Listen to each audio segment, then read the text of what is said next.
Hello students, मैं doctor Gauri Bhatnagar. Sanskrit tutorials में आपका स्वागत है।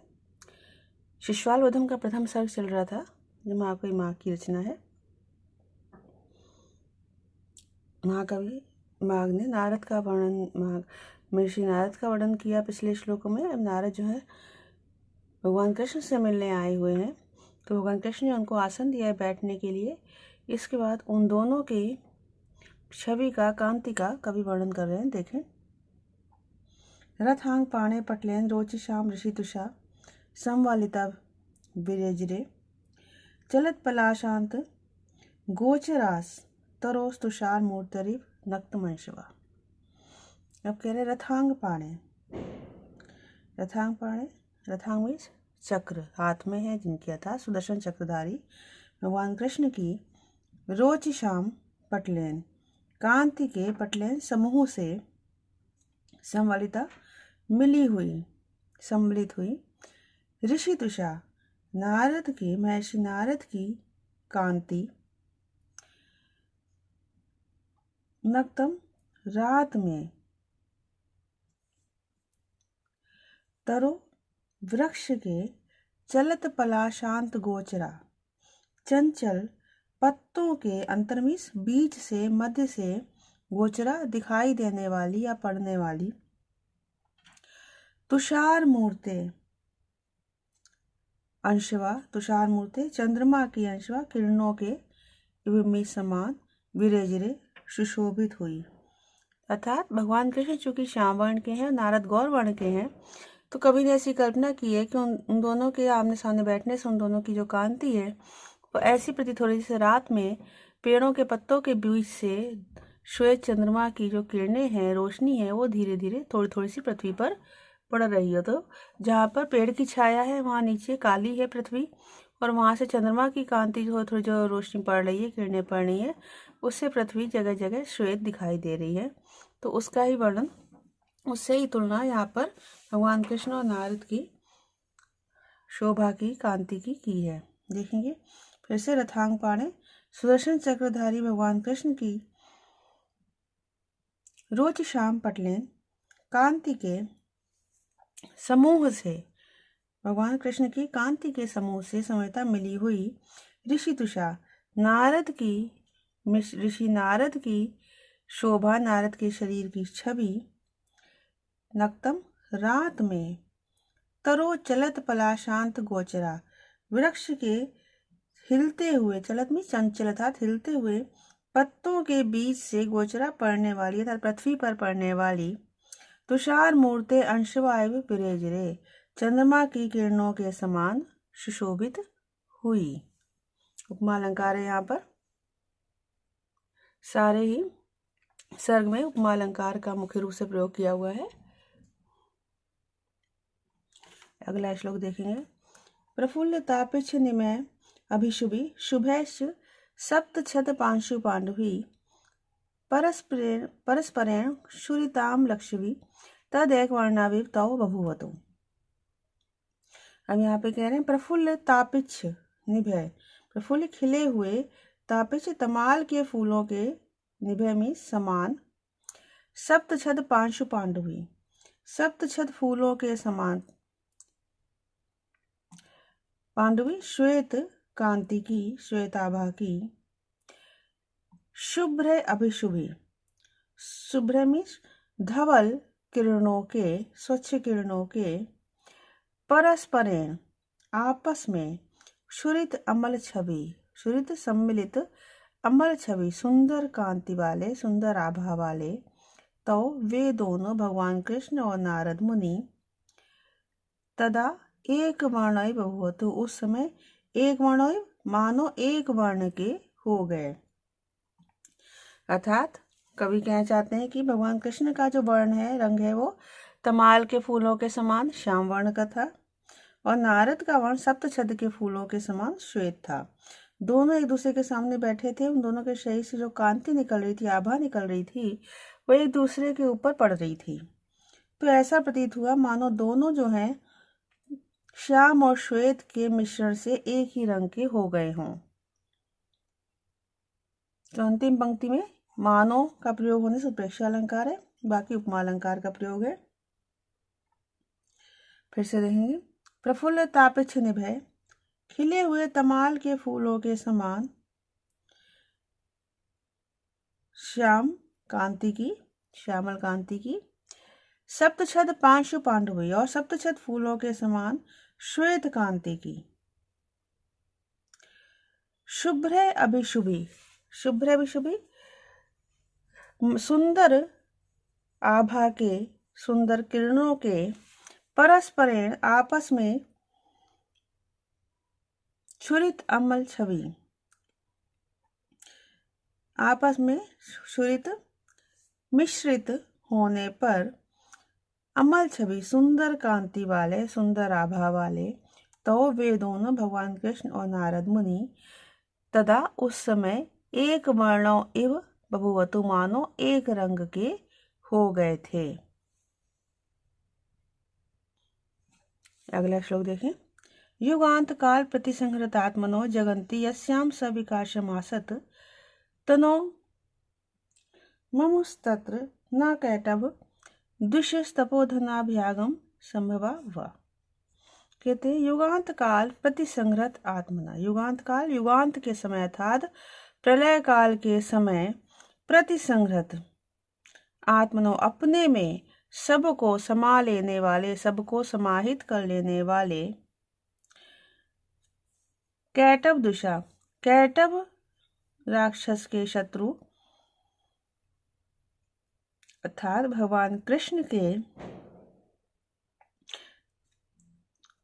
यस्याम तनो जिस शरीर में, यस्याम तनो जिस शरीर में, जगंती सारा जगत, सविकाशम आसत आसानी से आसत स्थित हो जाता है या समा जाता है, तत्र उसी शरीर में, तत्र उसी शरीर में तपोधन अभ्यागम संभव, तपोधन तपस्वी नारद के अभ्यागम आने से संभवा उत्पन्न, मुदा प्रसन्नता न नहीं समा रहा था। अतिशयोक्ति अलंकार है, मतलब वो कह रहे हैं कि जब प्रलय काल होती है तो भगवान के अंदर भगवान कृष्ण को विष्णु भगवान का अवतार मानते हैं। तो प्रलय काल में सभी जीवात्माएं जो हैं, जो कि वो कार्य है तो अपने कारण में अर्थात ईश्वर में विलीन हो जाती हैं, और भगवान विष्णु ही सभी जीवों का कारण बताए गए हैं, और श्री कृष्ण जो है भगवान विष्णु के अवतार माने गए हैं। तो यहाँ पर उसी बात को कहा है कि प्रलय काल में सभी को अपने अंदर समाहित कर लेने वाले भगवान कृष्ण का शरीर, भगवान कृष्ण के शरीर में जब सारा संसार ही उसमें समा जाता है, स्थित हो जाता है प्रलय काल के समय, उन भगवान कृष्ण की शरीर में नारद मुनि के आने पर जो प्रसन्नता उत्पन्न हो रही है वो उनके शरीर में नहीं समा रही है, अर्थात इतनी ज़्यादा प्रसन्नता हो रही है कि जिस सारे संसार को वो अपने में समा लेते हैं, उसी शरीर में वो नारद के आने की प्रसन्नता को नहीं समा पा रहे हैं। फिर से देखेंगे। युगांत काल प्रतिसंहृत आत्मनो, प्रलय काल के समय सभी को आत्मनो, प्रलय काल के समय पर अपने में प्रतिसंहृत समाहित कर लेने वाले, प्रलय काल के समय सबको अपने में समाहित कर लेने वाले, समा लेने वाले, कैटभ दुषा, कैटभ के शत्रु अर्थात भगवान कृष्ण के, यस्याम तनो जिस शरीर में, जगंती संसार, सविकाशम आसत आसानी से समा जाता है, स्थित हो जाता है, तत्र उसी शरीर में तपोधन अभ्यागम संभवा, तपोधन तपस्वी नारद के आने से संभवा उत्पन्न, मुदा प्रसन्नता न ममु नहीं समा पा रही है, नहीं स्थित रह पा रही है, अर्थात इतनी अधिक प्रसन्नता है कि वो उनके अंदर समा ही नहीं रही है। अगला श्लोक देखेंगे। निदा कामानम इव आदि दीहितम मुदा विकासम मुनिमभ्युपेशी अभ्युपेयसी विलोचने बिभ्रद अधिश्रितश्रेणी स पुंडरीकाक्ष इति स्फुटो अभवत्। निदाग घामानम, निदाग अर्थात भयंकर, आगमन भयंकर तेज वाले, उष्ण तेज वाले अर्थात सूर्य के, इवमी समान, उष्ण तेज वाले अर्थात सूर्य के समान, अधिदीघितम अत्यधिक तेजस्वी। मुनिम मुनि नारद को अभी देख कर या लक्ष्य करके, मुदा प्रसन्नता के कारण, विकासम अभ्युपेयुषी विकास को प्राप्त होने वाली, विकसित हो जाने वाली, अधिश्रित श्रेणी बहुत अधिक सुंदर, विकसित हो जाने वाले, विकास को प्राप्त होने वाले बहुत अधिक सुंदर, विलोचने नेत्रों को विवृत धारण करते हुए, सा वह भगवान कृष्ण पुंडरीकाक्ष इति स्फुटो भवति। पुंडरीकाक्ष कमल नयन, यह स्पष्ट रूप से प्रकट हो गए। कमल नयन है, यह स्पष्ट हो गए। पुंडरीक मीन्स कमल, अक्ष मीन्स नयन। कमल नयन है, यह स्पष्ट रूप से प्रकट हो गया। कहने का तात्पर्य है कि श्री कृष्ण जब नारद मुनि के दर्शन किए तो उन्हें बहुत अधिक प्रसन्नता हुई। तो उनकी प्रसन्नता, जो कि पहले वाले श्लोक में भी पढ़ा था कि उनकी प्रसन्नता जो थी उनके शरीर में नहीं समा रही थी, तो उनकी प्रसन्नता से उनकी जो आंखें हैं, उनके नेत्र है, वो इतने अधिक विकसित हो गए, इतने अधिक विस्तार को प्राप्त हो गए कि उनका नाम जो पुंडरीकाक्ष है, जो उनको कमल नयन कहते हैं, वह नाम यहाँ पर सार्थक हो गया। उपमा अलंकार है सारे में। और पुंडरीकाक्ष शब्द का हेतु बताया गया कि किस कारण से उनका नाम पुंडरीकाक्ष सार्थक हुआ है। तो यह कावलिंग अलंकार भी है। फिर से देखेंगे, निदाघामानम, उष्ण तेज वाले सूर्य के में समान, अधिदेहितम मुनि, अत्यधिक तेजस्वी मुनि नारद को अभी देखकर, मुदा विकासम उपेयुषी प्रसन्नता के कारण, विकास को प्राप्त होने वाले, विकसित होने वाले, अधिश्रित श्रेणी विलोचने अत्यधिक सुंदर नेत्रों को विवृत धारण करते हुए, सह वह भगवान कृष्ण पुंडरीकाक्ष कमल नयन है, इति स्फुटो अवबत, यह स्पष्ट हो गया। अगला श्लोक देखेंगे, सितम सितिम्ना सुतरा मुनिर वपु विसारिभि सौधमेवाद लंबयन, द्विजावलिव्याज निशाकरां शुभि शुचि स्मितां वाचम अवोचत अच्युता। अब देखेंगे, अथ इसके पश्चात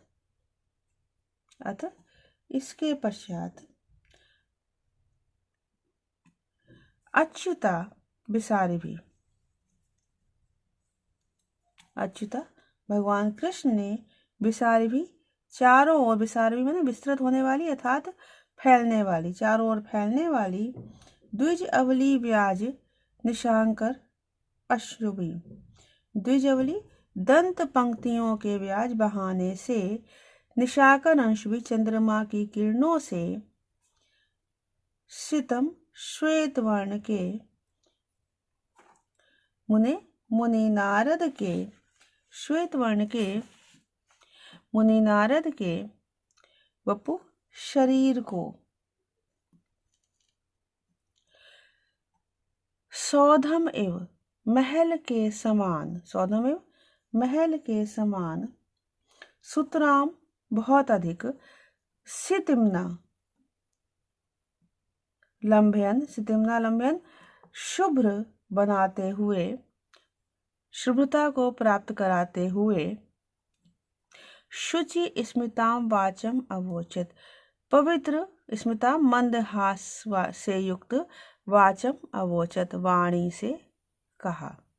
क्या तात्पर्य यह है कि श्री कृष्ण ने नारद से पवित्र मुस्कुराहट के साथ बात बोलने लगे, वचन कहने लगे। तो उनकी मुस्कुराहट से जो उनकी दांतों की पंक्ति थी, उसकी चमक से नारद मुनि का शरीर उसी प्रकार और अधिक धवल हो गया जैसे कि चंद्रमा की चांदनी से सफेद महल और अधिक धवल हो जाते हैं, श्वेत हो जाते हैं।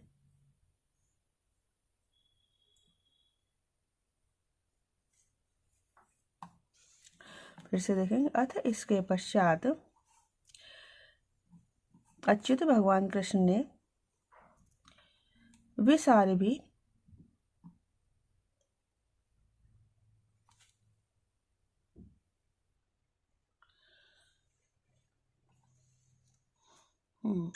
भगवान कृष्ण ने, इसके पश्चात भगवान कृष्ण ने विसारिभि चारों ओर फैलने वाली,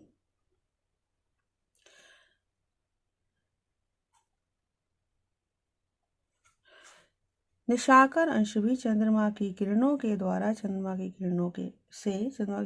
द्वारा सौधम एवं महल के समान चंद्रमा की किरणों के द्वारा महल के समान द्विजावली व्याज अपनी दंत पंक्तियों के बहाने से श्रितम श्वेत वर्ण वाले मुनि नारद मुनि के वपु शरीर को सुतराम से तिमना और अधिक शुभ्र बनाते हुए और अधिक धवल बनाते हुए शुचि स्मिताम वाचम अवोचत पवित्र मंद हास्य से युक्त वाणी बोली। दंत पंक्तियों के द्वारा की चमक से नारद मुनि के धवल शरीर को उसी प्रकार और अधिक धवल बना दिया जैसे कि चंद्रमा की किरणें श्वेत महलों को और अधिक श्वेत कर देती हैं। तो इस वीडियो में इतना ही। साथ बने रहने के लिए धन्यवाद।